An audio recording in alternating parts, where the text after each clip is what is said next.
Hi friends, ಕನ್ನಡತಿ ಶಿಲ್ಪ YouTube ಚಾನಲ್ಗೆ ಎಲ್ಲರಿಗೂ ಸ್ವಾಗತ. ಸೊ ಇವತ್ತಿನ ಈ ತರಗತಿಯಲ್ಲಿ ನನ್ನ ಫೇವ್ರೆಟ್ ತರಗತಿ ಅಂತಲೇ ಹೇಳ್ಬೋದು. ಯಾಕೆಂದರೆ ಸಾಮಾನ್ಯ ಕನ್ನಡ ವಿಷಯಕ್ಕೆ ಸಂಬಂಧಪಟ್ಟಂತಹ 35 ಪ್ರಶ್ನೆಗಳನ್ನು ಇವತ್ತಿನ ಈ ತರಗತಿಯಲ್ಲಿ ಸಾಲ್ವ್ ಮಾಡ್ತಾ ಹೋಗೋಣ.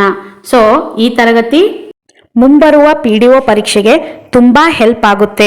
ಹಾಗಾಗಿ ವಿಡಿಯೋನ ಸ್ಕಿಪ್ ಮಾಡದೆ ಕೊನೆವರೆಗೂ ನೋಡ್ತಾ ಹೋಗಿ. ಹಾಗೂ ಇವತ್ತಿನ ಈ ತರಗತಿಯಲ್ಲಿ ಸಾಮಾನ್ಯ ಕನ್ನಡ ವಿಭಾಗದಲ್ಲಿ ಬರುವಂತಹ 35 ಪ್ರಶ್ನೆಗಳನ್ನು ಸಾಲ್ವ್ ಮಾಡ್ತಾ ಹೋಗೋಣ. ಈ ಎಲ್ಲ ಪ್ರಶ್ನೆಗಳು ತುಂಬಾ ಇಂಪಾರ್ಟೆಂಟ್ ಆದ ಪ್ರಶ್ನೆಗಳಾಗಿವೆ. KE ಅವರು ನಡೆಸಿರುವಂತಹ ಹಿಂದಿನ ಪ್ರಶ್ನೆ ಪತ್ರಿಕೆಯಲ್ಲಿ ಬಂದಿರುವಂತಹ ಪ್ರಶ್ನೆಗಳಾಗಿರ್ತವ. ಹಾಗಾಗಿ ವಿಡಿಯೋನ ಸ್ಕಿಪ್ ಮಾಡದೆ ಕೊನೆವರೆಗೂ ನೋಡ್ತಾ ಹೋಗಿ. ಇಂದಿನ ಈ ತರಗತಿಯ ಮೊದಲ ಪ್ರಶ್ನೆ ಹೀಗಿದೆ. ಮೊದಲೇ ಪ್ರಶ್ನೆ, ಮಗಳು ಹೂವನ್ನು ಕಿತ್ತಳು.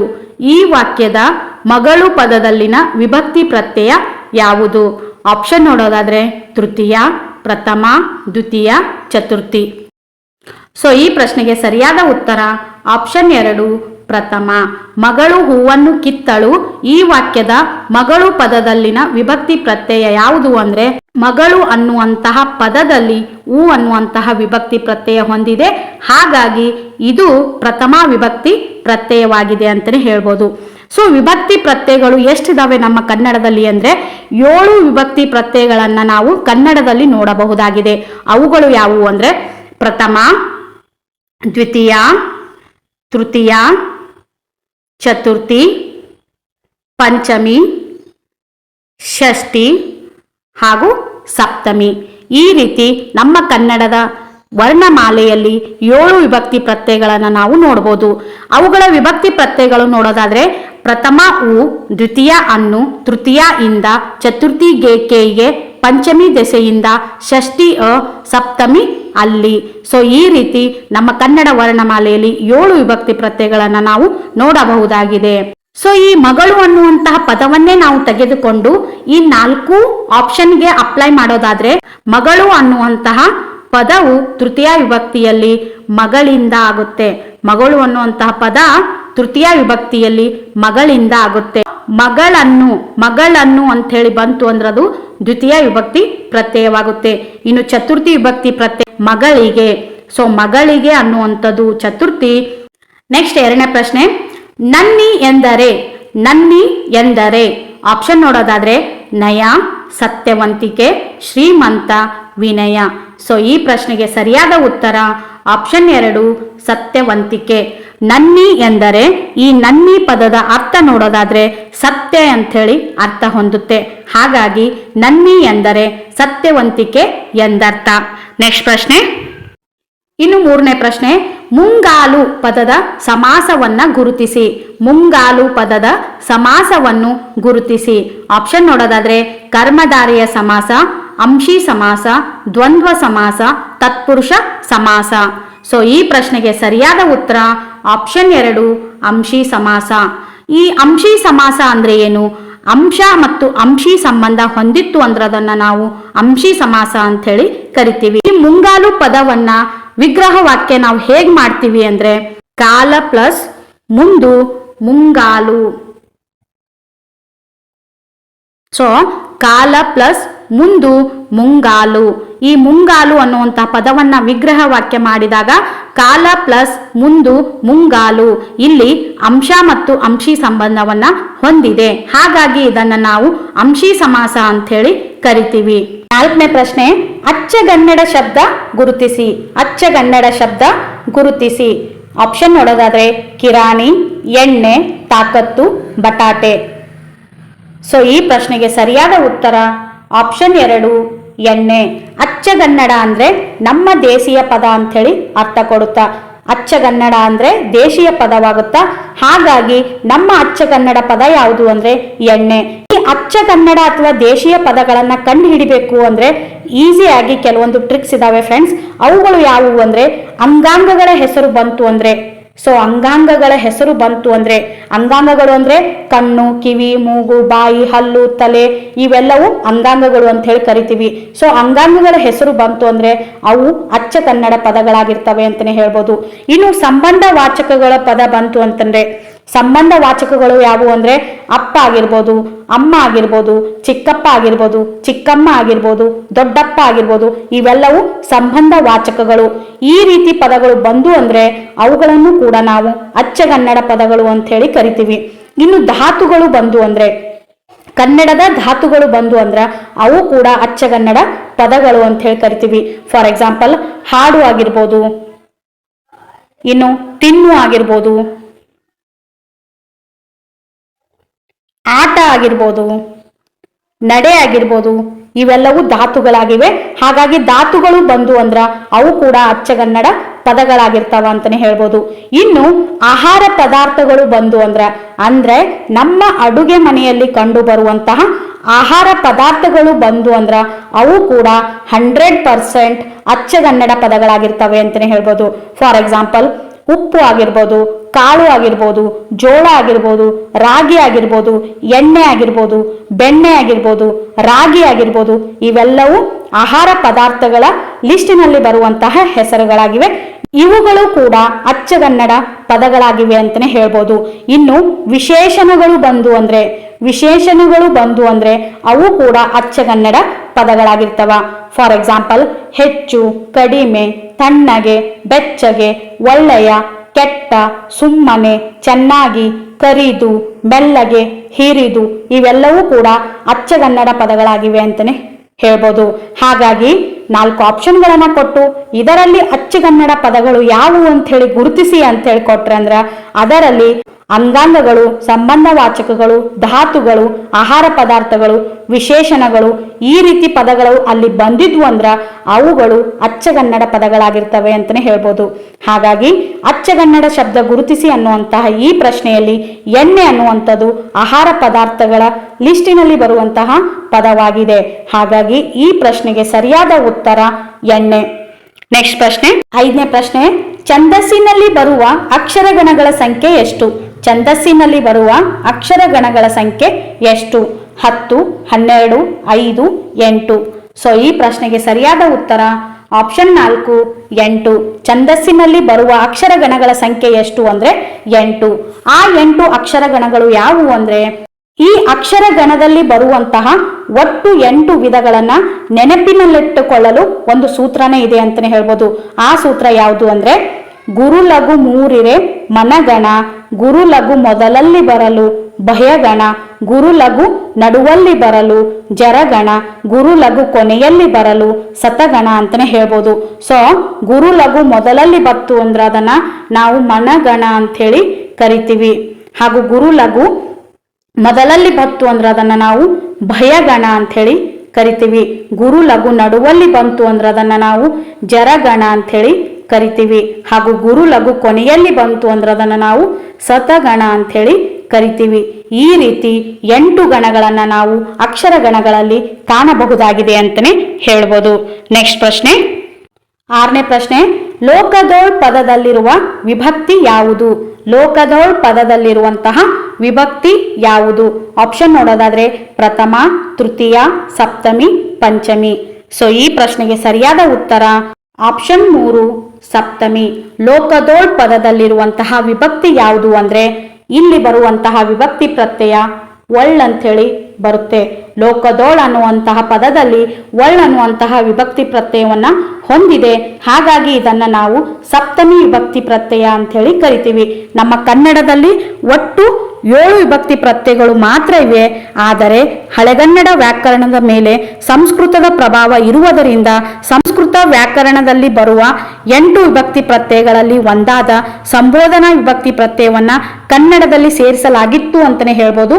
ಆದರೆ ಪ್ರಚಲಿತವಾಗಿ ಈ ಸಂಬೋಧನಾ ವಿಭಕ್ತಿ ಪ್ರತ್ಯಯವನ್ನ ಕನ್ನಡದ ವಿಭಕ್ತಿ ಪ್ರತ್ಯಯದಿಂದ ತೆಗೆದಿದ್ದಾರೆ ಅಂತಾನೆ ಹೇಳ್ಬೋದು. ಈ ಒಳ್ ಅನ್ನುವಂತಹ ವಿಭಕ್ತಿ ಪ್ರತ್ಯಯ ಇದು ಸಪ್ತಮಿ ವಿಭಕ್ತಿ ಪ್ರತ್ಯಯವಾಗಿದೆ. ಇನ್ನು ಹಳೆಗನ್ನಡದ ಪ್ರತ್ಯಯಗಳು ನೋಡೋದಾದ್ರೆ ಪ್ರಥಮ ಮ, ದ್ವಿತೀಯ ಅಂ, ತೃತೀಯ ಇಂ, ಚತುರ್ಥಿ ಗೆ ಕೆ ಇಗೆ, ಪಂಚಮಿ ಅತ್ತಣಿಂ, ಷಷ್ಠಿ ಅ ಹಾಗೂ ಸಪ್ತಮಿ ಒಳ್. ಈ ರೀತಿ ಕನ್ನಡದಲ್ಲಿರುವಂತಹ ಹಳೆಗನ್ನಡ ಪ್ರತ್ಯಯಗಳು ಯಾವುವು ಅಂದ್ರೆ ಮ ಅಂ ಇಂ ಗೆ ಕೆ ಇಗೆ ಅತ್ತನಿಂ ಅ ಒಳ್. ಇವು ಕನ್ನಡದಲ್ಲಿರುವಂತಹ ಹಳೆಗನ್ನಡ ವಿಭಕ್ತಿ ಪ್ರತ್ಯಯಗಳು ಅಂತಾನೆ ಹೇಳ್ಬೋದು. ನೆಕ್ಸ್ಟ್ ಪ್ರಶ್ನೆ, 7ನೇ ಪ್ರಶ್ನೆ, ಥಳಥಳ ಎಂಬುದು, ಥಳಥಳ ಎಂಬುದು ಆಪ್ಷನ್ ನೋಡೋದಾದ್ರೆ ಅನುಕರಣ, ದುರುಕ್ತಿ, ನುಡಿಗಟ್ಟು, ಜೋಡು ನುಡಿ. ಸೊ ಈ ಪ್ರಶ್ನೆಗೆ ಸರಿಯಾದ ಉತ್ತರ ಆಪ್ಷನ್ 1 ಅನುಕರಣ. ಥಳಥಳ ಎಂಬುದು ಇದು ಯಾವುದಕ್ಕೆ ಉದಾಹರಣೆಯಾಗಿದೆ ಅಂದ್ರೆ ಅನುಕರಣಾವ್ಯಯಕ್ಕೆ ಉದಾಹರಣೆಯಾಗಿದೆ ಅಂತಾನೆ ಹೇಳ್ಬೋದು. ಏನು ಅನುಕರಣೆ ಅಂದ್ರೆ ಸೊ ಒಂದು ಕ್ರಿಯೆಯನ್ನ ಅನುಕರಣೆ ಮಾಡುವ ಪದಗಳನ್ನ ಅನುಕರಣಾವ್ಯಯಗಳು ಅಂತ ಹೇಳಿ ಕರಿತೀವಿ. ಯಾವುದಾದ್ರೂ ಒಂದು ಕ್ರಿಯೆಯನ್ನ ಅರ್ಥಪೂರ್ಣವಾಗಿ ವಿವರಿಸುವ ಸಂದರ್ಭದಲ್ಲಿ ಕೆಲವೊಂದು ಪದಗಳನ್ನ ಅನುಕರಣೆ ಮಾಡಿ ಹೇಳ್ತೀವಿ. ಹಾಗಾಗಿ ಅಂತಹ ಪದಗಳಿಗೆ ನಾವು ಅನುಕರಣಾವ್ಯಯಗಳು ಅಂತ ಹೇಳಿ ಕರಿತೀವಿ. ಈ ಅನುಕರಣಾವ್ಯಯಗಳು ಯಾವುದೇ ಅರ್ಥವನ್ನ ಹೊಂದಿರುವುದಿಲ್ಲ ಅಂತಾನೆ ಹೇಳ್ಬೋದು. ಇನ್ನು ಆಪ್ಷನ್ 2 ಇದೆ ದುರುಕ್ತಿ. ಸೊ ದುರುಕ್ತಿ ಅಂದ್ರೆ ಒಂದೇ ಪದ 2 ಸಾರಿ ಬಳಕೆಗೆ ಬಂತು ಅಂದ್ರೆ ಅದನ್ನ ನಾವು ದುರುಕ್ತಿ ಅಂತ ಹೇಳಿ ಕರಿತೀವಿ. ಈ ದುರುಕ್ತಿ ಪದಗಳಿಗೆ ಅರ್ಥ ಇರುತ್ತೆ ಅಂತಾನೆ ಹೇಳ್ಬೋದು.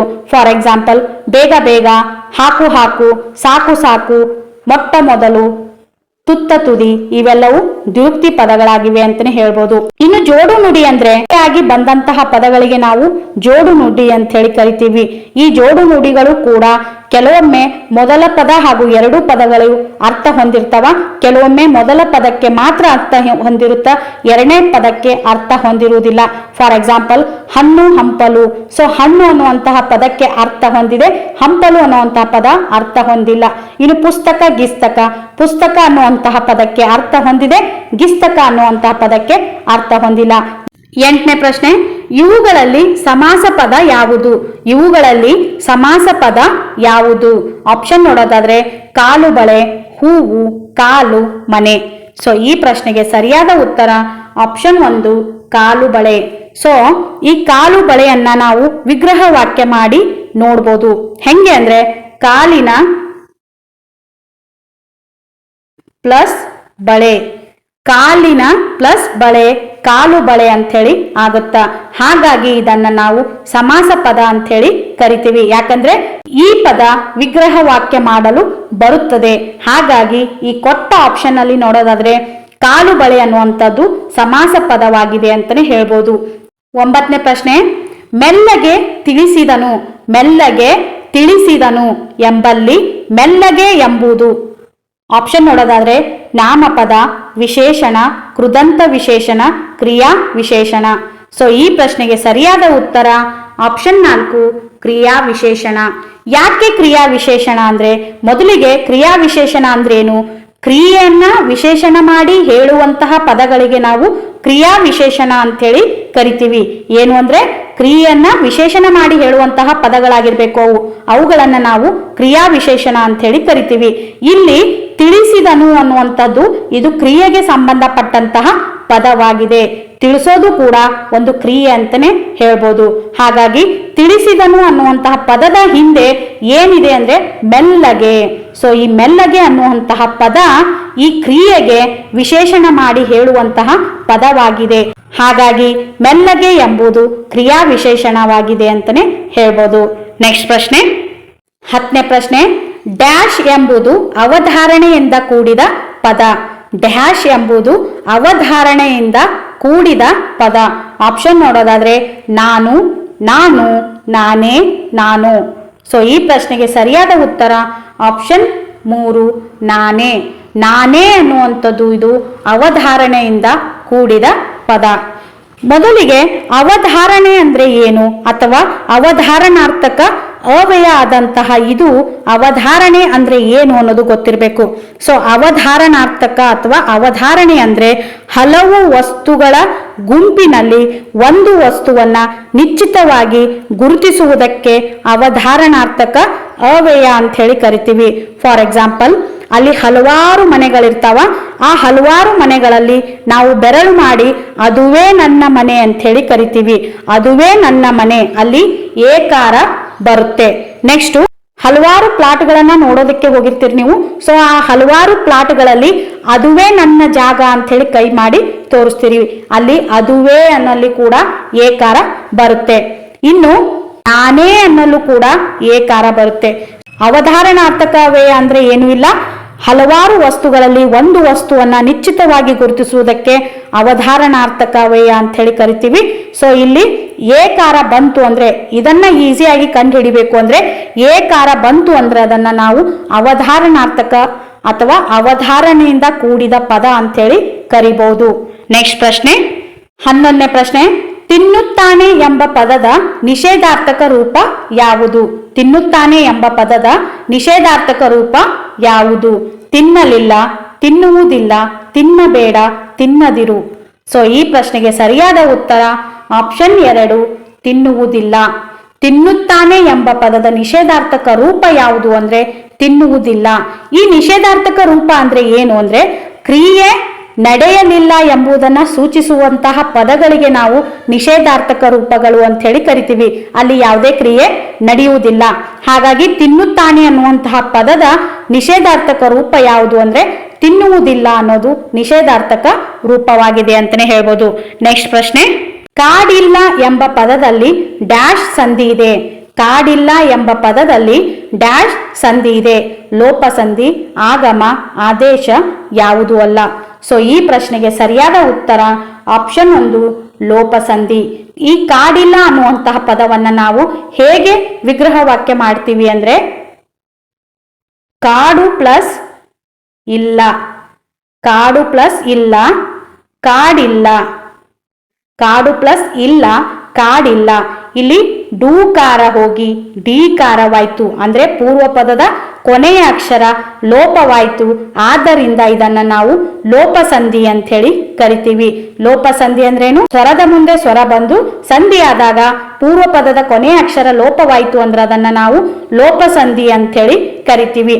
ಇನ್ನು ಆಗಮ ಸಂಧಿ ಅಂದ್ರೆ ಯ ಮತ್ತು ವಕಾರ ಆಗಮವಾಯ್ತು ಅಂದ್ರೆ ಅದನ್ನ ಯಕಾರಾಗಮ ಹಾಗೂ ವಕಾರಾಗಮ ಅಂತ ಹೇಳಿ ಕರಿತೀವಿ.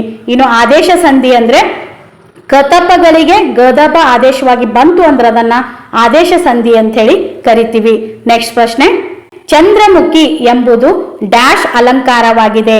ಚಂದ್ರಮುಖಿ ಎಂಬುದು ಡ್ಯಾಶ್ ಅಲಂಕಾರವಾಗಿದೆ. ಆಪ್ಷನ್ ನೋಡೋದಾದ್ರೆ ಉಪಮಾ, ರೂಪಕ, ದೃಷ್ಟಾಂತ, ಉತ್ಪ್ರೇಕ್ಷ. ಸೊ ಈ ಪ್ರಶ್ನೆಗೆ ಸರಿಯಾದ ಉತ್ತರ ಆಪ್ಷನ್ 2, ರೂಪಕ. ಚಂದ್ರಮುಖಿ ಎಂಬುದು ರೂಪಕ ಅಲಂಕಾರವಾಗಿದೆ. ಸೊ ಅಲಂಕಾರ ಅಂದ್ರೇನು? ಅಲಂಕಾರ ಅಂದ್ರೆ ವರ್ಣನೆ ಮಾಡಿ ಹೇಳುವಂತಹ ಕ್ರಿಯೆಗೆ ನಾವು ಅಲಂಕಾರ ಅಂತ ಹೇಳಿ ಕರಿತೀವಿ. ಸೊ ಈ ಅಲಂಕಾರದಲ್ಲಿ ಹಲವಾರು ವಿಧಗಳು ಬರ್ತಾವ. ಅದರಲ್ಲಿ ಉಪಮಾ ಅಲಂಕಾರ ಅಂದ್ರೆ ಹೋಲಿಕೆ ಇತ್ತು ಅಂದ್ರೆ ಅದನ್ನ ನಾವು ಉಪಮಾ ಅಲಂಕಾರ ಅಂತ ಹೇಳಿ ಕರಿತೀವಿ. ಇನ್ನು ಎರಡೂ ಒಂದೇ ಅಂತ ಹೇಳಿ ಹೇಳುವಂತಹ ಅಲಂಕಾರಕ್ಕೆ ನಾವು ರೂಪಕ ಅಲಂಕಾರ ಅಂತ ಹೇಳಿ ಕರಿತೀವಿ. ಇನ್ನು ಬಿಂಬ ಪ್ರತಿಬಿಂಬ ಇತ್ತು ಅಂದ್ರೆ ಅದನ್ನ ನಾವು ದೃಷ್ಟಾಂತ ಅಲಂಕಾರ ಅಂತ ಹೇಳಿ ಕರಿತೀವಿ. ಉತ್ಪ್ರೇಕ್ಷ ಅಥವಾ ಕವಿ ಕಲ್ಪಿತವಾಗಿ ಹೇಳುವಂತಹ ಅಲಂಕಾರಕ್ಕೆ ನಾವು ಉತ್ಪ್ರೇಕ್ಷ ಅಲಂಕಾರ ಅಂತ ಹೇಳಿ ಕರಿತೀವಿ. ಹಾಗಾಗಿ ಚಂದ್ರಮುಖಿ ಇದು ರೂಪಕ ಅಲಂಕಾರಕ್ಕೆ ಉದಾಹರಣೆಯಾಗಿದೆ ಅಂತಾನೆ ಹೇಳ್ಬೋದು. ನೆಕ್ಸ್ಟ್ ಪ್ರಶ್ನೆ, ಬೆನ್ನೀರು ಎಂದರೆ? ಬೆನ್ನೀರು ಎಂದರೆ ಇನ್ನು ಆಪ್ಷನ್ ನೋಡೋದಾದ್ರೆ ಹಿನ್ನೀರು, ನಿಂತ ನೀರು, ಬಿಸಿ ನೀರು, ಬಿಳಿದಾದ ನೀರು. ಸೊ ಈ ಪ್ರಶ್ನೆಗೆ ಸರಿಯಾದ ಉತ್ತರ ಆಪ್ಷನ್ 3, ಬಿಸಿ ನೀರು. ಬೆನ್ನೀರು ಪದದ ಅರ್ಥ ನೋಡೋದಾದ್ರೆ ಬೆನ್ನೀರು ಪದದ ಅರ್ಥ ಬಿಸಿ ನೀರು. ಇದರ ಜೊತೆಗೆ ಕಾದ ನೀರು, ಕಾದ ನೀರು, ಬಿಸಿ ನೀರು, ಸುಡುವ ನೀರು. ಸೊ ಬೆನ್ನೀರು ಅನ್ನುವಂತಹ ಪದದ ಅರ್ಥ ನೋಡೋದಾದ್ರೆ ಕಾದ ನೀರು ಆಗಿರ್ಬೋದು, ಸುಡುವ ನೀರು ಆಗಿರ್ಬೋದು, ಬಿಸಿ ನೀರು ಆಗಿರ್ಬೋದು. ಇವೆಲ್ಲವೂ ಬೆನ್ನೀರು ಪದದ ಅರ್ಥವನ್ನ ಹೊಂದಿದೆ ಅಂತಾನೆ ಹೇಳ್ಬೋದು. ಇನ್ನು ನೆಕ್ಸ್ಟ್ ಪ್ರಶ್ನೆ, ಬಾದರಾಯಣ ಸಂಬಂಧ ಎಂದರೆ? ಬಾದರಾಯಣ ಸಂಬಂಧ ಎಂದರೆ ಕಳೆದು ಹೋದ ಸಂಬಂಧ, ಹೊಸ ಸಂಬಂಧ, ಮುರಿದು ಬಿದ್ದ ಸಂಬಂಧ, ಪ್ರಪ್ರಾಚೀನ ಸಂಬಂಧ. ಸೊ ಈ ಪ್ರಶ್ನೆಗೆ ಸರಿಯಾದ ಉತ್ತರ ಆಪ್ಷನ್ 4, ಪ್ರಪ್ರಾಚೀನ ಸಂಬಂಧ. ಬಾದರಾಯನ ಸಂಬಂಧ ಎಂದರೆ ಪ್ರಪ್ರಾಚೀನ ಸಂಬಂಧ ಅಂದ್ರೆ ತುಂಬಾ ಹಳೆಯದಾದಂತಹ ಸಂಬಂಧವನ್ನ ಸೂಚಿಸುವುದಕ್ಕೆ ಬಾದರಾಯನ ಸಂಬಂಧ ಅಂತ ಹೇಳಿ ಕರೆಯುತ್ತೇವೆ. ನೆಕ್ಸ್ಟ್ ಪ್ರಶ್ನೆ, ತಂಗದಿರ ಎಂದರೆ? ತಂಗದಿರ ಎಂದರೆ ಸೂರ್ಯ, ಚಂದ್ರ, ನಕ್ಷತ್ರ, ಗ್ರಹ. ಸೊ ಈ ಪ್ರಶ್ನೆಗೆ ಸರಿಯಾದ ಉತ್ತರ ಆಪ್ಷನ್ 2, ಚಂದ್ರ. ತಂಗದಿರ ಪದದ ಅರ್ಥ ಯಾವುದು ಅಂದ್ರೆ ಚಂದ್ರ. ಈ ಚಂದ್ರನಿಗೆ ಇದ್ದಂತಹ ಇನ್ನುಳಿದ ಸಮಾನಾರ್ಥಕ ಪದಗಳು ನೋಡೋದಾದ್ರೆ ಸೋಮ, ಇಂದು, ನಿಶಾಕರ, ಸಚಿನ. ಸೊ ತಂಗದಿರ ಪದದ ಅರ್ಥ ಯಾವುದು ಅಂದ್ರೆ ಚಂದ್ರ. ಈ ಚಂದ್ರನಿಗೆ ಇದ್ದಂತಹ ಇನ್ನುಳಿದ ಸಮಾನಾರ್ಥಕ ಪದಗಳು ಯಾವುವು ಅಂದ್ರೆ ಸೋಮ, ಇಂದು, ನಿಶಾಕರ, ಸಚಿನ. ಇವೆಲ್ಲವೂ ಚಂದ್ರನಿಗೆ ಸಮಾನಾರ್ಥಕ ಪದಗಳು ಅಂತಾನೆ ಹೇಳ್ಬೋದು. ನೆಕ್ಸ್ಟ್ ಪ್ರಶ್ನೆ, ಅಮೂರ್ತ ಎಂದರೆ. ಅಮೂರ್ತ ಎಂದರೆ ಕೆಟ್ಟ ಮುಹೂರ್ತ, ಅಮೂಲ್ಯ, ಆಕಾರವಿರುವ, ಆಕಾರವಿಲ್ಲದ. ಸೊ ಈ ಪ್ರಶ್ನೆಗೆ ಸರಿಯಾದ ಉತ್ತರ ಆಪ್ಷನ್ 4, ಆಕಾರವಿಲ್ಲದ. ಅಮೂರ್ತ ಎಂದರೆ ಮೂರ್ತ ರೂಪದಲ್ಲಿ ಇಲ್ಲದಂತಹ ವಸ್ತುಗಳಿಗೆ ನಾವು ಅಮೂರ್ತ ಅಂತ ಹೇಳಿ ಕರಿತೀವಿ. ಅದು ಯಾವುದು ಅಂದ್ರೆ ಆಕಾರವಿಲ್ಲದ. ಸೊ ಆಕಾರವಿಲ್ಲದಕ್ಕೆ ನಾವು ಅಮೂರ್ತ ಅಂತ ಹೇಳಿ ಕರಿತೀವಿ. ಇನ್ನು ಆಕಾರ ಇರುವಂತಹದಕ್ಕೆ ನಾವು ಮೂರ್ತ ಅಂತ ಹೇಳಿ ಕರಿತೀವಿ. 18ನೇ ಪ್ರಶ್ನೆ, ಕೊರತೆ ಪದದ ವಿರುದ್ಧಾರ್ಥಕ ಪದ ಯಾವುದು? ಕೊರತೆ ಪದದ ವಿರುದ್ಧಾರ್ಥಕ ಪದ ಯಾವುದು? ಆಪ್ಷನ್ ನೋಡೋದಾದ್ರೆ ಅಗತ್ಯತೆ, ಹೆಚ್ಚಳ, ಅಪೂರ್ಣ, ಅಭಾವ. ಸೊ ಈ ಪ್ರಶ್ನೆಗೆ ಸರಿಯಾದ ಉತ್ತರ ಆಪ್ಷನ್ 2, ಹೆಚ್ಚಳ. ಕೊರತೆ ಪದದ ವಿರುದ್ಧಾರ್ಥಕ ಪದ ಯಾವುದು ಅಂದ್ರೆ ಹೆಚ್ಚಳ. ಹೆಚ್ಚಳ, ಕೊರತೆ. ನೆಕ್ಸ್ಟ್ ಪ್ರಶ್ನೆ, ಕರ್ನಾಟಕ ಕವಿ ಚೂತವನ ಚೈತ್ರ ಬಿರುದಾಂಕಿತ ಕವಿ ಯಾರು? ಕರ್ನಾಟಕ ಕವಿ ಚೂತವನ ಚೈತ್ರ ಬಿರುದಾಂಕಿತ ಕವಿ ಯಾರು? ಆಪ್ಷನ್ ನೋಡೋದಾದ್ರೆ ಲಕ್ಷ್ಮೀಶ, ಕುಮಾರವ್ಯಾಸ, ಹರಿಹರ, ರಾಘವಾಂಕ. ಸೊ ಈ ಪ್ರಶ್ನೆಗೆ ಸರಿಯಾದ ಉತ್ತರ ಆಪ್ಷನ್ 1, ಲಕ್ಷ್ಮೀಶ. ಕರ್ನಾಟಕ ಕವಿ ಚೂತವನ ಚೈತ್ರ ಬಿರುದಾಂಕಿತ ಕವಿ ಯಾರು ಅಂದ್ರೆ ಲಕ್ಷ್ಮೀಶ. ಈ ಲಕ್ಷ್ಮೀಶನಿಗೆ ಇದ್ದಂತಹ ಪ್ರಸಿದ್ಧ ಬಿರುದು ಇದಾಗಿತ್ತು ಅಂತಾನೆ ಹೇಳ್ಬೋದು. ಇನ್ನು ಕುಮಾರವ್ಯಾಸನ ಪ್ರಸಿದ್ಧ ಬಿರುದು ಯಾವುದು ಅಂದ್ರೆ ರೂಪಕ ಸಾಮ್ರಾಜ್ಯದ ಚಕ್ರವರ್ತಿ. ಸೊ ರೂಪಕ ಸಾಮ್ರಾಜ್ಯದ ಚಕ್ರವರ್ತಿ ಅಂತ ಹೇಳಿ ನಾವು ಕುಮಾರವ್ಯಾಸನನ್ನ ಕರಿತಾ ಇದ್ವಿ. ಇನ್ನು ಹರಿಹರನಿಗೆ ರಗಳೆ ಕವಿ ಅಂತ ಹೇಳಿ ಕರಿತೀವಿ. ಸೊ ಹರಿಹರನಿಗೆ ರಗಳೆ ಕವಿ ಅಂತ ಹೇಳಿ ಕರಿತೀವಿ. ಇನ್ನು ರಾಘವಾಂಕನಿಗೆ ಷಟ್ಪದಿಗಳ ಬ್ರಹ್ಮ ಅಂತ ಹೇಳಿ ಕರಿತೀವಿ. ರಾಘವಾಂಕನ ಪ್ರಸಿದ್ಧವಾದ ಬಿರುದು ಯಾವುದು ಅಂದ್ರೆ ಷಟ್ಪದಿಗಳ ಬ್ರಹ್ಮ ಅಂತ ಹೇಳಿ ಕರಿತೀವಿ. ಇದರ ಜೊತೆಗೆ ಉಭಯ ಕವಿ, ಕಮಲ ರವಿ ಕೂಡ ಇದು ರಾಘವಾಂಕನ ಪ್ರಸಿದ್ಧ ಬಿರುದು ಅಂತಾನೆ ಹೇಳ್ಬೋದು. ಇನ್ನು ಇವರ ಪ್ರಸಿದ್ಧ ಕೃತಿಗಳು ನೋಡೋದಾದ್ರೆ ಲಕ್ಷ್ಮೀಶ ಯಾವುದು ಕೃತಿ ಬರಿತಾನ ಅಂದ್ರೆ ಲಕ್ಷ್ಮೀಶನ ಪ್ರಸಿದ್ಧವಾದ ಕೃತಿ ಯಾವುದು ಅಂದ್ರೆ ಜೈಮಿನಿ ಭಾರತ ಅಂತ ಹೇಳಿ ಕರಿತೀವಿ. ಲಕ್ಷ್ಮೀಶನ ಪ್ರಸಿದ್ಧ ಕೃತಿ ಯಾವುದು ಅಂದ್ರೆ ಜೈಮಿನಿ ಭಾರತ ಅಂತಾನೆ ನೋಡ್ಬೋದು. ಇನ್ನು ಕುಮಾರವ್ಯಾಸನ ಪ್ರಸಿದ್ಧ ಕೃತಿ ಯಾವುದು ಅಂದ್ರೆ ಗದುಗಿನ ಭಾರತ ಅಂತ ಹೇಳಿ ಕರಿತೀವಿ. ಕುಮಾರವ್ಯಾಸನ ಪ್ರಸಿದ್ಧ ಕೃತಿ ಯಾವುದು ಅಂದ್ರೆ ಗದುಗಿನ ಭಾರತ ಅಂತ ಹೇಳಿ ಕರಿತೀವಿ. ಇನ್ನು ಹರಿಹರನ ಪ್ರಸಿದ್ಧ ಕೃತಿ ಯಾವುದು ಅಂದ್ರೆ ಗಿರಿಜಾ ಕಲ್ಯಾಣ. ಹರಿಹರನ ಪ್ರಸಿದ್ಧ ಕೃತಿ ಯಾವುದು ಅಂದ್ರೆ ಗಿರಿಜಾ ಕಲ್ಯಾಣ. ಇನ್ನು ರಾಘವಾಂಕನ ಪ್ರಸಿದ್ಧ ಕೃತಿ ಯಾವುದು ಅಂದ್ರೆ ಹರಿಶ್ಚಂದ್ರ ಕಾವ್ಯ. ರಾಘವಾಂಕನ ಪ್ರಸಿದ್ಧ ಕೃತಿ ಯಾವುದು ಅಂದ್ರೆ ಹರಿಶ್ಚಂದ್ರ ಕಾವ್ಯ. ನೆಕ್ಸ್ಟ್ ಪ್ರಶ್ನೆ, ಕನ್ನಡಕ್ಕೆ ಸತತಂ ಪ್ರಾಸಂ. ಕನ್ನಡಕ್ಕೆ ಸತತಂ ಪ್ರಾಸಂ ಎಂಬ ಪ್ರಾಸದ ಮಹತ್ವದ ಬಗ್ಗೆ ಉಲ್ಲೇಖಗೊಂಡಿರುವಂತಹ ಕೃತಿ ಯಾವುದು? ಇನ್ನು ಆಪ್ಷನ್ ನೋಡೋದಾದ್ರೆ ಕವಿರಾಜ ಮಾರ್ಗ, ವಡ್ಡಾರಾಧನೆ, ಪಂಪ ಭಾರತ, ಪಂಚತಂತ್ರ. ಸೊ ಈ ಪ್ರಶ್ನೆಗೆ ಸರಿಯಾದ ಉತ್ತರ ಆಪ್ಷನ್ 1, ಕವಿರಾಜ ಮಾರ್ಗ. ಕನ್ನಡಕ್ಕೆ ಸತತಂ ಪ್ರಾಸಂ ಎಂದು ಪ್ರಾಸದ ಮಹತ್ವದ ಬಗ್ಗೆ ಉಲ್ಲೇಖಗೊಂಡಿರುವಂತಹ ಕೃತಿ ಯಾವುದು ಅಂದ್ರೆ ಕವಿರಾಜ ಮಾರ್ಗ ಅಂತಾನೆ ಹೇಳ್ಬೋದು. ಈ ಕವಿರಾಜ ಮಾರ್ಗ ಕೃತಿಯನ್ನ ರಚಿಸಿದವರು ಯಾರು ಅಂದ್ರೆ ಶ್ರೀ ವಿಜಯ. ಕವಿರಾಜ ಮಾರ್ಗ ಕೃತಿಯನ್ನ ರಚಿಸಿದವರು ಯಾರು ಅಂದ್ರೆ ಶ್ರೀ ವಿಜಯ. ಎಷ್ಟನೇ ಶತಮಾನದಲ್ಲಿ ಅಂದ್ರೆ 9ನೇ ಶತಮಾನದಲ್ಲಿ ಅಂತಾನೆ ಹೇಳ್ಬೋದು. ಇನ್ನು ನಮ್ಮ ಕರ್ನಾಟಕದ ಕುರಿತು ಅಂದ್ರೆ ನಮ್ಮ ಕರ್ನಾಟಕ ಕಾವೇರಿಯಿಂದ ಗೋದಾವರಿವರೆಗೂ ಹಬ್ಬಿದೆ ಅಂಥೇಳಿ ಈ ಕವಿರಾಜ ಮಾರ್ಗ ಕೃತಿಯಲ್ಲಿ ಉಲ್ಲೇಖವಾಗಿದೆ ಅಂತಾನೆ ಹೇಳ್ಬೋದು. ಇನ್ನು ವಡ್ಡಾರಾಧನೆ ಕೃತಿಯನ್ನ ಬರೆದವರು ಯಾರು ಅಂದ್ರೆ ಶಿವಕೋಟ್ಯಾಚಾರ್ಯ. ವಡ್ಡಾರಾಧನೆ ಕೃತಿಯನ್ನ ಬರೆದವರು ಯಾರು ಅಂದ್ರೆ ಶಿವಕೋಟ್ಯಾಚಾರ್ಯ. ಇದು 19 ಕಥೆಗಳನ್ನ ಒಳಗೊಂಡಿದೆ ಅಂತಾನೆ ಹೇಳ್ಬೋದು. ಇನ್ನು ಪಂಪ ಭಾರತವನ್ನ ಬರೆದವರು ಪಂಪ ಆಗಿರ್ತಾನ. ಪಂಪನ ಪಂಪ ಭಾರತ ಇದು ಪ್ರಸಿದ್ಧವಾದ ಕೃತಿಯಾಗಿದೆ ಅಂತಾನೆ ಹೇಳ್ಬೋದು. ಇನ್ನು ಪಂಚತಂತ್ರ ಕೃತಿಯನ್ನ ಬರೆದವರು ಯಾರು ಅಂದ್ರೆ ದುರ್ಗಸಿಂಹ. ಪಂಚತಂತ್ರ ಕೃತಿಯನ್ನ ಬರೆದವನೇ ದುರ್ಗಸಿಂಹ ಅಂತಾನೆ ಹೇಳ್ಬೋದು. ನೆಕ್ಸ್ಟ್ ಪ್ರಶ್ನೆ, ಗುಡುಗು ಮಿಂಚು ಎಂಬುದು. ಗುಡುಗು ಮಿಂಚು ಎಂಬುದು ಆಪ್ಷನ್ ನೋಡೋದಾದ್ರೆ ತತ್ಪುರುಷ ಸಮಾಸ, ದ್ವಂದ್ವ ಸಮಾಸ, ಅಂಶಿ ಸಮಾಸ, ಕರ್ಮಧಾರೆಯ ಸಮಾಸ. ಸೊ ಈ ಪ್ರಶ್ನೆಗೆ ಸರಿಯಾದ ಉತ್ತರ ಆಪ್ಷನ್ 2 ದ್ವಂದ್ವ ಸಮಾಸ. ಗುಡುಗು ಮಿಂಚು ಇದು ದ್ವಂದ್ವ ಸಮಾಸಕ್ಕೆ ಉದಾಹರಣೆಯಾಗಿದೆ ಅಂತಾನೆ ಹೇಳ್ಬೋದು. ಯಾಕಂದ್ರೆ ಇಲ್ಲಿ ಬಿಂಬ ಪ್ರತಿಬಿಂಬ ಕಾಣ್ತಾ ಇದೀವಿ. ಗುಡುಗು ಮಿಂಚು ಅನ್ನುವಂತಹ ಪದದಲ್ಲಿ ಬಿಂಬ ಪ್ರತಿಬಿಂಬ ಕಾಣ್ತಾ ಇರೋದ್ರಿಂದ ಇದನ್ನ ನಾವು ದ್ವಂದ್ವ ಸಮಾಸ ಅಂತ ಹೇಳಿ ಕರಿತೀವಿ. ನೆಕ್ಸ್ಟ್ ಪ್ರಶ್ನೆ, ಬಾರದು ಇದು ಡ್ಯಾಶ್. ಬಾರದು ಇದು ಡ್ಯಾಶ್. ಭವಿಷ್ಯತ್ಕಾಲ, ವಿದ್ಯಾರ್ಥಕ, ಸಂಭವನಾರ್ಥಕ, ನಿಷೇಧಾರ್ಥಕ. ಸೊ ಈ ಪ್ರಶ್ನೆಗೆ ಸರಿಯಾದ ಉತ್ತರ ಆಪ್ಷನ್ 4 ನಿಷೇಧಾರ್ಥಕ. ಬಾರದು ಇದು ನಿಷೇಧಾರ್ಥಕ ರೂಪವಾಗಿದೆ ಅಂತಾನೆ ಹೇಳ್ಬೋದು. ಏನು ನಿಷೇಧಾರ್ಥಕ ಅಂದ್ರೆ, ಸೊ ಕ್ರಿಯೆ ನಡೆಯಲಿಲ್ಲ ಎಂಬುದನ್ನ ಸೂಚಿಸುವುದಕ್ಕೆ ನಾವು ನಿಷೇಧಾರ್ಥಕ ಅಂತ ಹೇಳಿ ಕರಿತೀವಿ. ಸೊ ಬಾರದು ಇದು ನಿಷೇಧಾರ್ಥಕ ರೂಪವಾಗಿದೆ ಅಂತಾನೆ ಹೇಳ್ಬೋದು. ಇನ್ನು ವಿದ್ಯಾರ್ಥಕ ಅಂದ್ರೆ ಆಶೀರ್ವಾದ, ಅಪ್ಪಣೆ, ಆಜ್ಞೆ ಇತ್ತು ಅಂದ್ರೆ ಅದನ್ನ ನಾವು ವಿದ್ಯಾರ್ಥಕ ಅಂತ ಹೇಳಿ ಕರಿತೀವಿ. ಫಾರ್ ಎಕ್ಸಾಂಪಲ್, ನಿಮಗೆ ಶುಭವಾಗಲಿ, ಅವರಿಗೆ ಒಳ್ಳೆಯದಾಗಲಿ, ದೇವರು ನಿಮಗೆ ಒಳ್ಳೆಯದು ಮಾಡಲಿ, ಈ ರೀತಿ ಅಲಿ ಅನ್ನುವಂತಹ ಪ್ರತ್ಯಯ ಬಂತು ಅಂದ್ರೆ ಅದನ್ನ ನಾವು ವಿದ್ಯಾರ್ಥಕ ಅಂತ ಹೇಳಿ ಕರಿತೀವಿ. ಇನ್ನು ಸಂಭವನಾರ್ಥಕ ಅಂದ್ರೆ ಏನು? ಸಂಭವನಾರ್ಥಕ ಅಂದ್ರೆ ಕ್ರಿಯೆ ಮುಂದೆ ನಡೆಯಬಹುದೆಂಬುದನ್ನ ಸೂಚಿಸುವುದಕ್ಕೆ ನಾವು ಸಂಭವನಾರ್ಥಕ ಅಂತ ಹೇಳಿ ಕರಿತೀವಿ. ಫಾರ್ ಎಕ್ಸಾಂಪಲ್, ತಿಂದಾನು, ಕೇಳಾನು, ಬರೆದಾನು ಇವೆಲ್ಲವೂ ಸಂಭವನಾರ್ಥಕ ರೂಪಕ್ಕೆ ಉದಾಹರಣೆಗಳಾಗಿವೆ ಅಂತಾನೆ ಹೇಳ್ಬೋದು. ಸೊ ನಿಷೇಧಾರ್ಥಕ ಅಂದ್ರೆ ಕ್ರಿಯೆ ನಡೆಯಲಿಲ್ಲ ಅಂತ ಹೇಳಿ ಹೇಳ್ತೀವಿ. ಫಾರ್ ಎಕ್ಸಾಂಪಲ್, ನೋಡನು, ತಿನ್ನನು, ಕೇಳನು, ಬಾರನು, ಬಾರದು ಇವೆಲ್ಲವೂ ನಿಷೇಧಾರ್ಥಕ ರೂಪಕ್ಕೆ ಉದಾಹರಣೆಗಳಾಗಿವೆ ಅಂತಾನೆ ಹೇಳ್ಬೋದು. ಈ ಗಾದೆ ಮಾತನ್ನು ಪೂರ್ಣಗೊಳಿಸಿ. ಏನಿದು ಗಾದೆ ಮಾತು ಅಂದ್ರೆ, ಅಳಿಯುವುದೇ ಡ್ಯಾಶ್ ಉಳಿಯುವುದೇ ಕೀರ್ತಿ. ಅಳಿಯುವುದೇ ಡ್ಯಾಶ್ ಉಳಿಯುವುದೇ ಕೀರ್ತಿ. ಆಪ್ಷನ್ ನೋಡೋದಾದ್ರೆ ಕಾರ್ಯ, ಕಾಯ, ಮರ, ಕಾರು. ಸೊ ಈ ಪ್ರಶ್ನೆಗೆ ಸರಿಯಾದ ಉತ್ತರ ಆಪ್ಷನ್ 2 ಕಾಯ.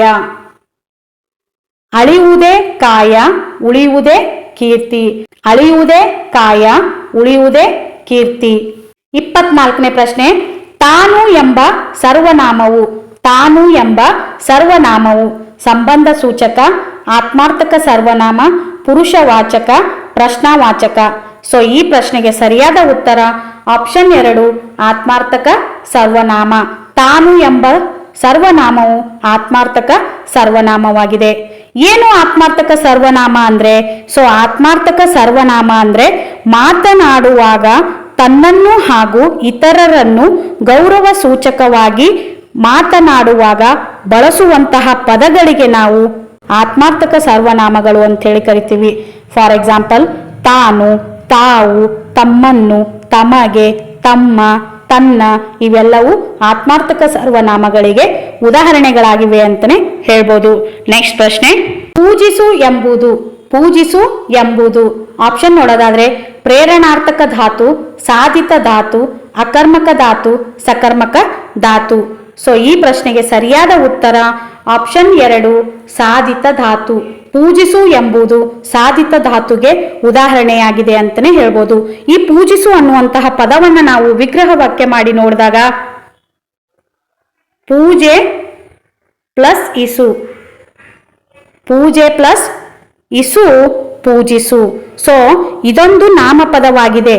ಯಾವುದು ಅಂದ್ರೆ ಪೂಜೆ ಅನ್ನುವಂತಹ ಪದ ನಾಮಪದವಾಗಿರುವುದರಿಂದ ಇದಕ್ಕೆ ಇಸು ಪ್ರತ್ಯಯವನ್ನ ಸೇರಿಸಿದಾಗ ಆಗುವಂತಹ ಪದಕ್ಕೆ ನಾವು ಸಾಧಿತ ಧಾತು ಅಂತ ಹೇಳಿ ಕರಿತೀವಿ. ಸೊ ನಾಮಪದ ಆಗಿರ್ಬೋದು, ನಾಮ ಪ್ರಕೃತಿಗಳಾಗಿರ್ಬೋದು ಹಾಗೂ ವಿಭಕ್ತಿ ಪ್ರತ್ಯಯಗಳಾಗಿರ್ಬೋದು, ಇವುಗಳಿಗೆ ಇಸು ಪ್ರತ್ಯಯವನ್ನ ಸೇರಿಸಿದಾಗ ಆಗುವಂತಹ ಪದಗಳಿಗೆ ನಾವು ಸಾಧಿತ ಧಾತು ಅಂತ ಹೇಳಿ ಕರಿತೀವಿ. ನೆಕ್ಸ್ಟ್ ಪ್ರಶ್ನೆ, ಪರಿಭವ ಎಂದರೆ. ಪರಿಭವ ಎಂದರೆ ಸೋಲು, ಗೆಲುವು, ಅಪಮಾನ, ಅಗಲಿಕೆ. ಸೊ ಈ ಪ್ರಶ್ನೆಗೆ ಸರಿಯಾದ ಉತ್ತರ ಆಪ್ಷನ್ 1 ಸೋಲು. ಪರಿಭವ ಎಂದರೆ ಸೋಲು ಅಥವಾ ತಿರಸ್ಕಾರ ಎಂಬ ಅರ್ಥವನ್ನ ಹೊಂದಿದೆ. ಪರಿಭವ ಅಂದರೆ ಸೋಲು ಅಥವಾ ತಿರಸ್ಕಾರ ಎಂದರ್ಥ. ನೆಕ್ಸ್ಟ್ ಪ್ರಶ್ನೆ, ಛಂದಸ್ಸಿನಲ್ಲಿ ಮಾತ್ರೆ ಎಂದರೆ. ಛಂದಸ್ಸಿನಲ್ಲಿ ಮಾತ್ರೆ ಎಂದರೆ ಆಪ್ಷನ್ ನೋಡೋದಾದ್ರೆ ಸ್ವರವನ್ನು ಅಳೆಯುವ ಮಾನ, ಕಾಲವನ್ನು ಅಳೆಯುವ ಮಾನ, ಗುಳಿಗೆ, ಘಣ. ಸೊ ಈ ಪ್ರಶ್ನೆಗೆ ಸರಿಯಾದ ಉತ್ತರ ಆಪ್ಷನ್ 1 ಸ್ವರವನ್ನ ಅಳೆಯುವ ಮಾನ. ಛಂದಸ್ಸಿನಲ್ಲಿ ಮಾತ್ರೆ ಎಂದರೆ ಸ್ವರವನ್ನು ಅಳೆಯುವ ಮಾನ. ಫಾರ್ ಎಕ್ಸಾಂಪಲ್, ಕನ್ನಡ ವರ್ಣಮಾಲೆಯಲ್ಲಿ ಬರುವಂತಹ ಅ ಎಂಬ ಅಕ್ಷರವನ್ನು ನಾವು ಎಳೆಯದಂತೆ, ಮೊಟಕುಗೊಳಿಸದಂತೆ ಉಚ್ಚಾರ ಮಾಡುವುದಕ್ಕೆ ಬೇಕಾಗುವ ಕಾಲ ಅಥವಾ ಅದಕ್ಕೆ ಬೇಕಾಗುವ ಉಸಿರಿನ ಕಾಲವನ್ನು ನಾವು ಮಾತ್ರೆ ಅಂತ ಹೇಳಿ ಕರಿತೀವಿ. ಹಾಗಾಗಿ ಛಂದಸ್ಸಿನಲ್ಲಿ ಮಾತ್ರೆ ಅನ್ನುವಂತಹ ಪದ ಏನನ್ನ ಒಳಗೊಂಡಿದೆ ಅಂದ್ರೆ ಸ್ವರವನ್ನ ಅಳೆಯುವಂತಹ ಮಾನವನ್ನ ಒಳಗೊಂಡಿದೆ ಅಂತಾನೆ ಹೇಳ್ಬೋದು. ನೆಕ್ಸ್ಟ್ ಪ್ರಶ್ನೆ, ಕನ್ನಡಕ್ಕೆ ಬೇಕು ಕನ್ನಡದ್ದೇ ವ್ಯಾಕರಣ. ಕನ್ನಡಕ್ಕೆ ಬೇಕು ಕನ್ನಡದ್ದೇ ವ್ಯಾಕರಣ ಈ ಕೃತಿ ರಚಿಸಿದವರು ಯಾರು? ಆಪ್ಷನ್ ನೋಡೋದಾದ್ರೆ KP Bhat, Sediyapu Krishna Bhat, DN Shankara Bhat, TV Venkata Bhat. So ಈ ಪ್ರಶ್ನೆಗೆ ಸರಿಯಾದ ಉತ್ತರ ಆಪ್ಷನ್ 3 DN ಶಂಕರ ಭಟ್. ಕನ್ನಡಕ್ಕೆ ಬೇಕು ಕನ್ನಡದೇ ವ್ಯಾಕರಣ ಈ ಕೃತಿ ರಚಿಸಿದವರು ಯಾರು ಅಂದ್ರೆ DN ಶಂಕರ ಭಟ್. ಎಷ್ಟರಲ್ಲಿ ರಚಿಸ್ತಾರ ಅಂದ್ರೆ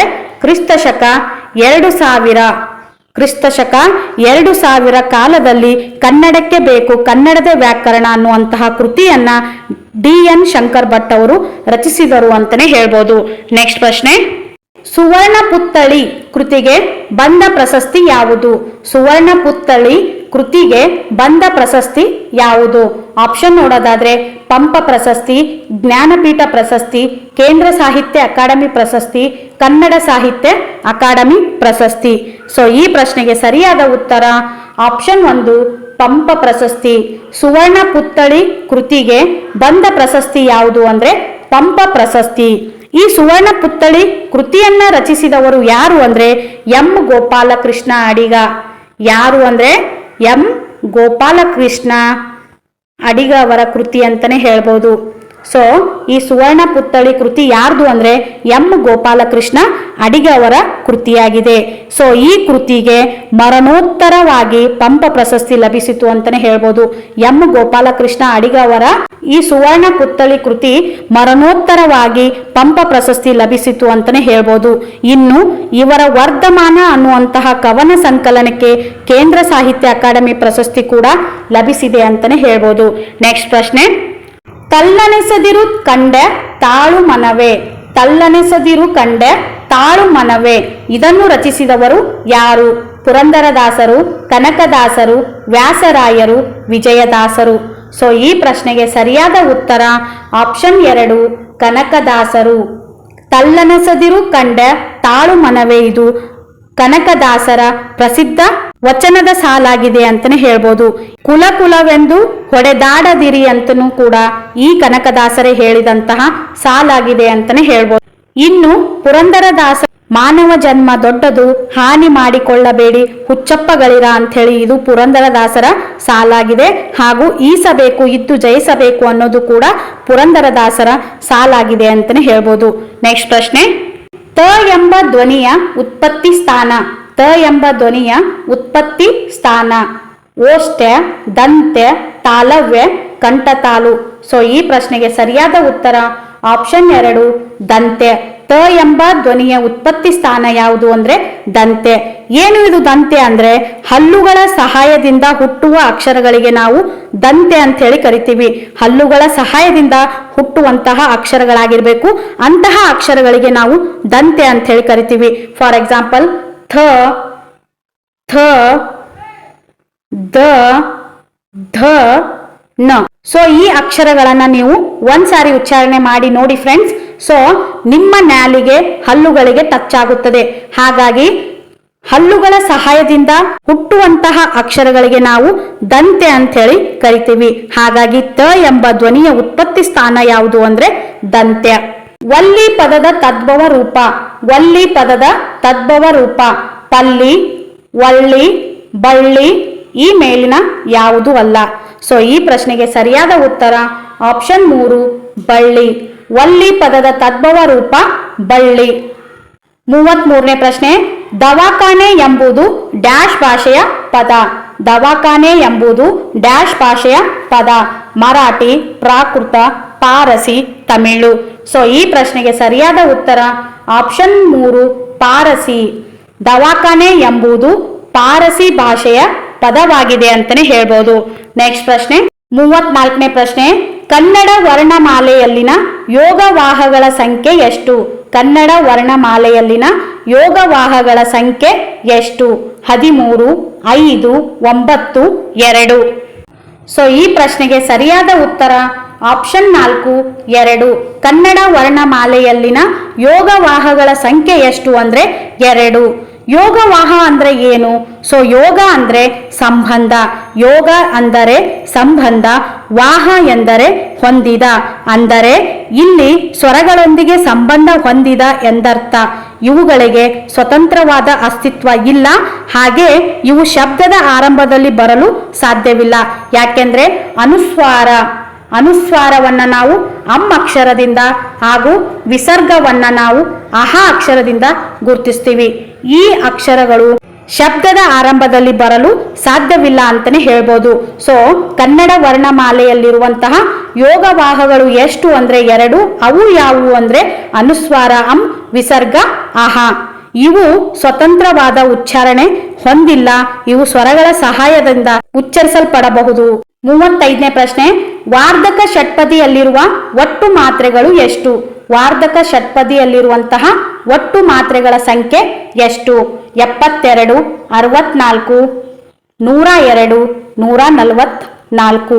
ಸೊ ಈ ಪ್ರಶ್ನೆಗೆ ಸರಿಯಾದ ಉತ್ತರ ಆಪ್ಷನ್ ಡಿ 144. 144 ಇದು ವಾರ್ಧಕ ಷಟ್ಪದಿಯಲ್ಲಿರುವಂತಹ ಒಟ್ಟು ಮಾತ್ರೆಗಳಾಗಿವೆ ಅಂತಾನೆ ಹೇಳ್ಬೋದು. ಈ ಷಟ್ಪದಿಯ ಲಕ್ಷಣವನ್ನ ಗುಣಚಂದ್ರ ತನ್ನ ಛಂದಸಾರದಲ್ಲಿ ವಿವರಿಸಿದ್ದಾನೆ ಅಂತಾನೆ ಹೇಳ್ಬೋದು. ಸೊ ಈ ವಾರ್ಧಕ ಷಟ್ಪದಿಯ ಲಕ್ಷಣವನ್ನ ಗುಣಚಂದ್ರ ತನ್ನ ಕೃತಿಯಾದಂತಹ ಛಂದಸಾರದಲ್ಲಿ ವಿವರಿಸಿದ್ದಾನೆ ಅಂತಾನೆ ಹೇಳ್ಬೋದು. ಇನ್ನು ವಾರ್ಧಕ ಷಟ್ಪದಿಯಲ್ಲಿ ರಾಘವಾಂಕನು ಕೂಡ ಅತಿ ಹೆಚ್ಚು ಕೃತಿಗಳನ್ನ ರಚಿಸಿದ್ದಾನೆ ಅಂತಾನೆ ಹೇಳ್ಬೋದು. ಅವುಗಳು ಯಾವುವು ಅಂದ್ರೆ ಹರಿಶ್ಚಂದ್ರ ಕಾವ್ಯ, ಸಿದ್ಧರಾಮ ಚರಿತ್ರೆ, ಸೋಮನಾಥ ಚರಿತ್ರೆ. ಇವು ರಾಘವಾಂಕನು ವಾರ್ಧಕ ಷಟ್ಪದಿಯಲ್ಲಿ ರಚಿಸಿದ್ದಾನೆ ಅಂತಾನೆ ಹೇಳ್ಬೋದು. ಇನ್ನು ಲಕ್ಷ್ಮೀಶನು ಕೂಡ ಈ ವಾರ್ಧಕ ಷಟ್ಪದಿಯನ್ನ ಬಳಸಿದ್ದಾನೆ ಅಂತಾನೆ ಹೇಳ್ಬೋದು. ಅದು ಯಾವ ಕೃತಿಯಲ್ಲಿ ಅಂದ್ರೆ ಜೈಮಿನಿ ಭಾರತ ಅನ್ನುವಂತಹ ಕೃತಿ. ಲಕ್ಷ್ಮೀಶನ ಪ್ರಸಿದ್ಧ ಕೃತಿಯಾದಂತಹ ಜೈಮಿನಿ ಭಾರತದಲ್ಲಿ ಕೂಡ ವಾರ್ಧಕ ಷಟ್ಪದಿಯನ್ನ ಈ ಲಕ್ಷ್ಮೀಶನು ಬಳಸಿದ್ದನು ಅಂತಾನೆ ಹೇಳ್ಬೋದು. ಸೊ ಇದಾಗಿತ್ತು ಇಂದಿನ ತರಗತಿ. ಈ ತರಗತಿ ಖಂಡಿತ ನಿಮಗೆ ಇಷ್ಟವಾಗಿದೆ ಅಂತ ಹೇಳಿ ಭಾವಿಸ್ತಾ ಇದ್ದೀನಿ. ಸೊ ಈ ತರಗತಿ ನಿಮಗೆ ಇಷ್ಟವಾದ್ರೆ ಪ್ಲೀಸ್ ಲೈಕ್ ಕೊಡೋದನ್ನ ಮರಿಬೇಡಿ. ಸೊ ಈ ತರಗತಿ ನಿಮಗೆ ಇಷ್ಟ ಆಗಿತ್ತು ಅಂದ್ರೆ ಪ್ಲೀಸ್ ಲೈಕ್ ಮಾಡಿ, ಶೇರ್ ಮಾಡಿ ಹಾಗೂ ತಪ್ಪದೆ ಸಬ್ಸ್ಕ್ರೈಬ್ ಮಾಡ್ಕೊಳ್ಳಿ. ಇಲ್ಲಿಯವರೆಗೂ ಈ ತರಗತಿಯನ್ನ ವೀಕ್ಷಣೆ ಮಾಡಿದ ತಮಗೆಲ್ಲರಿಗೂ ಥ್ಯಾಂಕ್ ಯು ಸೋ ಮಚ್.